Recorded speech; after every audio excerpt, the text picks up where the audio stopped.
when are we going to hit the streets? Because if the tables were turned, Tinubu and his gang would have turned off Nigeria by today. This is Peter Obi's response when an angry Nigerian asked him when Nigerians are going to hit the streets to protest, because it is obvious that electoral revolution will not solve Nigerian problem. Nigerians trooped out en masse like never before in Nigeria's history and voted to change the government of Buhari. But at the end of the day, the election was rigged. They went to court and the courts upheld illegality, forgery and all sorts of things. The angry Nigerian told him that it is only force that the politicians will understand, that we have been conducting ourselves peacefully, we have voted peacefully, went to court peacefully, but they have refused to change, that it is only when Nigerians protest massively that they will hear what they are saying. Like the saying goes, those who make peaceful change impossible make violent change inevitable. Let's take a listen. Yeah, good evening from my end first. Good evening, Mr. President. I Good call you evening, Mr. my brother. because I know we won the election and the criminals stole it from us. Mr. President, from what we have seen in the past year, we have seen that our ballot revolution will not do it. We have also seen that the courts will not do it for us. They are compromised. We saw the blatant whatever they did at the Supreme Court. And we have seen subsequently how the criminals in government today, I will use the word criminals because we all in this room know the truth. The whole world knows the truth. How they have continued to blatantly put their people, their cronies in power, from INEC to police to whatever arms of government. Mr. President, you and I know, and everybody knows, that going to the ballot again will not do it for us. Take Imo, take Kogi, take Bayelsa as examples. Take Kano as example. Take Port Harcourt as example. Those states where I'm from is coming up very soon. The same thing will happen. Mr. President, I will differ with everybody in this room and ask you a simple question. Please, when are we going to hit the streets? Because if the tables were turned, Tinubu and his gang would have turned off Nigeria by today. We played by the rule, voted massively, went to the court massively, and we did everything. And they still denied us what was right. Mr. President, there is no constitution today in Nigeria. So when are we going to hit the streets? That is the language they will understand. If you say you don't want people to be killed, they dropped a bomb in Kaduna few weeks ago. You visited them. They killed innocent people over there. Across the country, people are being kidnapped daily. Coppers going to Zamfara are still in captive for over 4 months, if I'm not mistaken. People can't feed across Nigeria, Mr. President. When are we going to hit the street? That is what they will understand. Because we won the election. And as I round up, Mr. President, you made a statement that people from abroad were calling you, trying to cut deals with you on how to govern Nigeria.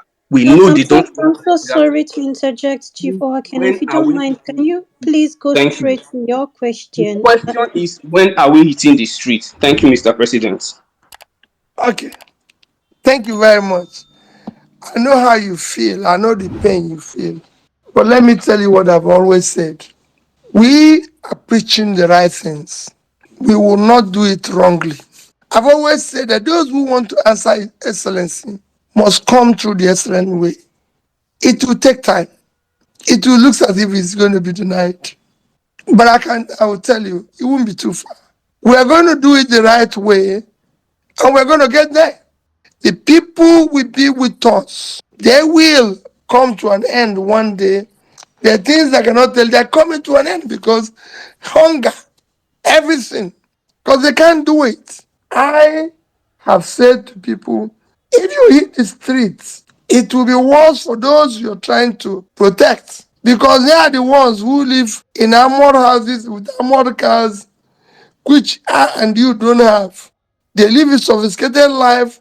They are now using billions to refurbish themselves and everything. I said it before that coppers who genuinely want to serve Nigeria are now in captivity and people are celebrating. They didn't mention them in their celebration. I didn't see their celebration mention, oh, these my people who are in captivity. I didn't see them show prayers or mention those who died in Kaduna in their speeches. So please, let's not allow more to die. Yes, it might be language they will understand, but after more people have been killed and kidnapped and lots of excuse given, my pleading with you is that let us try to continue the same way we've done it so far. We will get there. Quote me anywhere. Peter Obi is a gentleman. He might not subscribe to any sort of violence, but it is illegal to be law-abiding in a lawless society. Power concedes nothing except you make demands. If you don't make demands, they will continue in their wasteful ways. They will continue going to conferences abroad with thousands of people wasting taxpayers' money. So it must start somewhere. People must show their grievances to the government so that they will understand. They are behaving as if all is well in Nigeria, that there is no hunger, there is no suffering.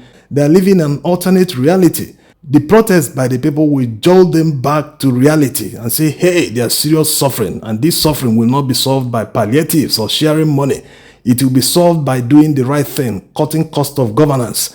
Anyway, let's hear the shocking revelation by Peter Obi that many countries invited him during the campaigns.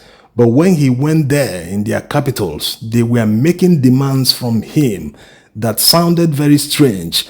They promised to support him financially during his campaigns, but he couldn't just stomach the fact that they wanted something in return. That's basically, they want him to be their puppet. Let's take a listen. I'm from West Africa region, colonized by the French. To this day, most of the 14 countries of West Africa are using the CFA currency that belongs to France. So we don't have any monetary independence. The economy of these countries are really poor compared to Nigeria, compared to the former British colonies. And right now, Mali, Burkina Faso, and Niger got rid of France because France is just extracting. Basically, if I can use the word, excuse my language, France is just stealing everything from these poor economy. We have, for example, in Senegal, the principal candidate, just like yourself, is in detention right now. After 65 years of independence, all these African countries, I think it's time for us to think about having the African citizenship. Africa to become one country, under one president, under one currency. My question to you is, how do you feel about the future of Africa being a federation under one president, one country, and one currency? Thank you so much for your Well, let me tell time. you, if you listen to my lecture in the Commonwealth just about 3 weeks ago, I was emphatic on it. While it will take a while of time for us to become a united country, Africa have no reason to be poor, because the only continent of the world that today you can say there's a future for development and creating that enormous is Africa. And Africa is so blessed. Congo is sitting on 24 trillion worth of natural assets. They have no reason to be poor. So is Nigeria. We have from oil to other minerals to everything. We have no reason to be poor. Africa have a youthful population. While the other people are aging and everything, in Africa, we have a youthful population that is in their productive age. But they have leaders who don't want that. Because those people you're calling are using those leaders. It will shock you. I was campaigning to be president of Nigeria. I'm going to tell my story and write my book on. People are inviting you Oh, we want to see you in different capitals of the world. And you go there, people say to you, we're going to put in this amount of money in your campaign, but this is going to happen, that is going to happen. I say, wait a minute, you're talking about my country. You can't do that. Why are we going to be going to United Nations to complain or beg about what God has given to us? Our seas, our waters, our oceans are being occupied, and all the resources there are going to foreigners. Why are we not going to United Nations to complain about foreigners in our territory? Our natural resources are being mined by. So the things we need to do, and I can tell you, it will happen. We will start by making sure that people are the ones in charge, running our affairs. We might not be united, but I keep saying Europe is not one, Asia is not one, but they found the common reality that they need to work hard and deal with their own issues. And that is where we will start. Today, trade within African countries is still below 10%. It should be more. And it's not something you talk about. It's about, again, having people who are competent to drive the process. Shouldn't just be one or two. Should be all over Africa. Thank you.